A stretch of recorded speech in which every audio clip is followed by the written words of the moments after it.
Thank you for tuning in to a new episode of another hip hop podcast. And today we're going to be talking about the Nipsey Hussle debate. Now, I seen Wack 100 go online a few months, I think it was last month, and he made the comment saying that Nipsey Hussle wasn't a legend. And this made a big uproar throughout the whole hip hop community. Everybody was going for Wack 100. Including myself, but I was kind of more skeptical about where he was going with this, because the thing that I don't like is what you'll find out on my channel is that I don't like when people try to go after dead rappers or dead legends for money profits, or trying to keep their name relevant by talking about somebody who already passed away. That's not cool in my book. Unless you're doing it with good intentions, then that's the only time that I will accept that. Puffy is the prime example of that. Everything he does for Big, it has always been in a positive light. Everything he done for Big is to make sure his name stands in a positive light and people don't forget Big, even though he's been dead for almost, I believe, 20 years. That nobody forgets this man and what he has contributed to hip hop. Now, let me go back into what I mean about the Wack 100. Now, Wack 100 went out and said that, like I said before, that Nipsey Hussle wasn't a rap legend, and the game went and dropped on that bandwagon as well. Now, with the game, he has no point of even discussing this topic, because the game has been riding on this Nipsey Hussle train since he even died, which has a lot of people in the rap game has been riding on this Nipsey Hussle train as well, because a lot of these people weren't even speaking about Nipsey Hussle until he passed away, and the album sales shows that. The album sales shows that. Look at Nipsey Hussle's, I think the album was called Final Lapse album. Check the sales before he died and check the sales after he died. A major fucking difference. And I'm tired of these people fucking hopping on this Nipsey train, or when somebody dies, they hop on this train talking about, oh man, I used to love this artist. You didn't show no support to this motherfucker while he was alive, because Nipsey Hussle has about 6 or 7 albums he came out with, and tons of mixtapes that he had, and nobody was at least outside of the West Coast, I should say, was riding on the Nipsey Hussle train. I heard about Nipsey Hussle about 10 years ago, and I still remember back when he was selling that album he had for $100 to basically have people understand that this dude was serious. Now, because I remember Jay-Z had bought the album as well, and it was still doing good, you know, and it took Nipsey up into a new light. But let me get back on topic. I'm kind of getting sidetracked right now by getting upset about this topic. So then after that, Wack 100 went on to the Nick Cannon radio show and basically spoke about what he meant by that.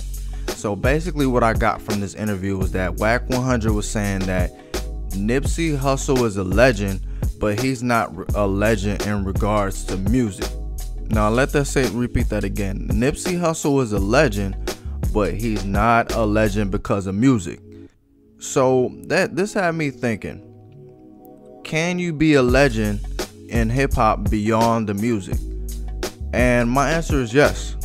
And Nipsey Hussle is going to be a prime example of this, because Tupac actually was probably the first person I remember that was receiving this type of criticism. At first, a lot of people were saying that Tupac will be more remembered for what he is as a person than more of his music. This is what was spoken for a while. I'm not saying that's not how it is now, but I remember at one point in time that a lot of people were saying that people like Tupac's persona, appearance, more than they do so his music. And now Nipsey Hussle is the new beneficiary of that type of stigma. Because I will say this, and this is from my personal opinion, you can disagree with me if you like, just comment below, but a lot of people were not supporting Nipsey Hussle before he passed away. Now, I know he was doing a lot of stuff with DJ Khaled, and he was getting his name out there. I think Nipsey Hussle was actually on the rise rate before he passed, more than not being a big major effect in music, because I felt like Nipsey Hussle could eventually worked his way up to making a classic album because he was getting more experience. And I think what was holding Nipsey Hussle back before was probably his production on his albums and a little bit of his lyricism on his tracks. But on his new record, he kind of fixed all those things that was holding him back before, because he made it sound a little bit more universal. A lot of West Coast rappers, they usually have stereotypical type of music that doesn't transform through all landscapes of hip hop.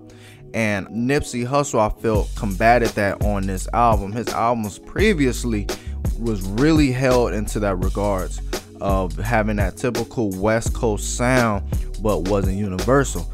I would say like The Game, out of the new rappers from the West Coast, The Game, Kendrick Lamar, Schoolboy Q, kind of went past that stigma.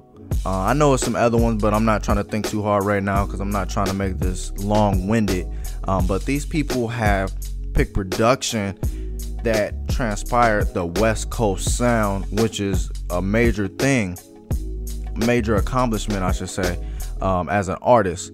And Nipsey Hussle actually just got there right before he passed, which is really sad to see, because Nipsey Hussle probably could have took over the West Coast rap game, had more time on his hand.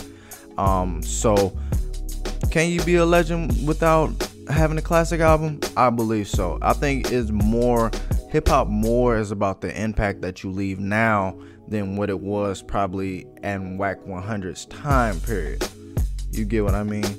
I think that what you contribute to hip-hop, the type of image that you convey, the type of people you're associated around, I believe that's a little bit more important than what your music is. As long as your music is not bad, as long as your music is not terrible, as long as it's listenable, because Lil B made horrible music, but he had a good following, which made him pretty much an internet legend, because Lil B is a legend in hip-hop based off what he did at that significant point of time. And then you can see afterwards all the children, so to speak, that he made from what he did at that time in hip-hop.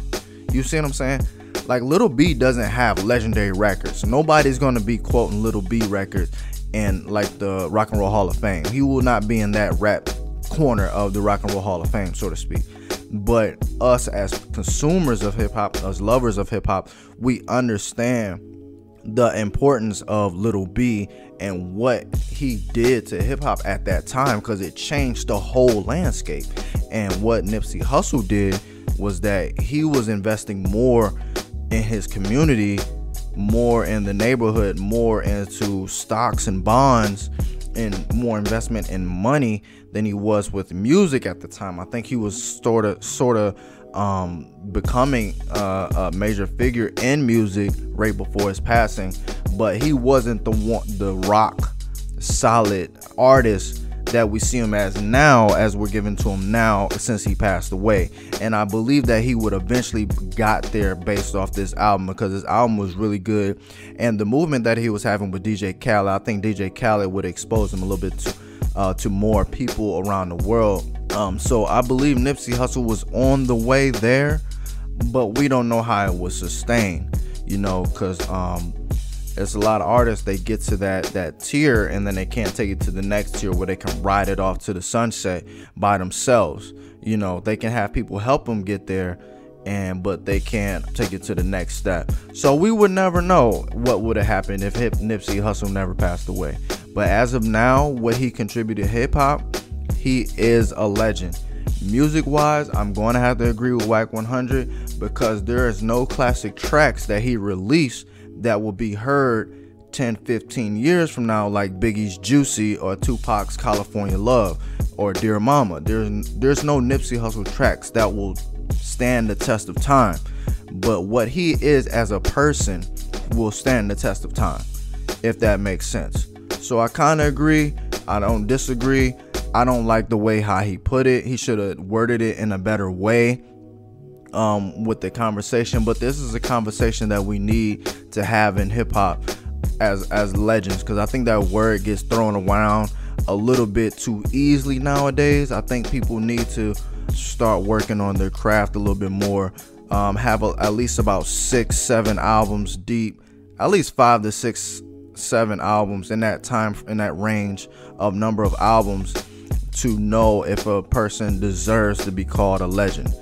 You know what I mean? But like, comment, subscribe, and I'm out.